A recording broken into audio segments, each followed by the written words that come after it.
वाले लाई कलोनी का रहायशी हाँ।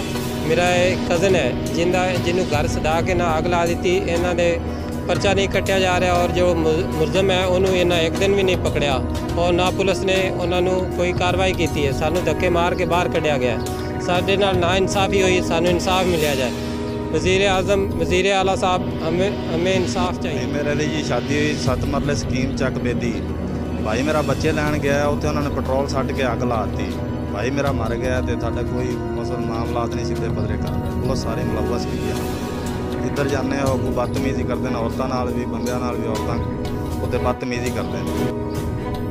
सुनिया इन्ने सानू मेरा पुत्र बहुत हो गया। उत्थे घरी सदा ते मार सट्टिया इन्हें, तेल सट्टिया इन्हें। हुण बेवारसा सट्टिया साडे पुलिस जेहड़ी उन्हां दी हुण सानू धक्के च दित्ते ने, बाहर च कड्ढे इन्हें। साडा ना परचा कटिंदा पिया ना कुछ करदा पिया। मैं तां गरीब नहीं गई हाँ।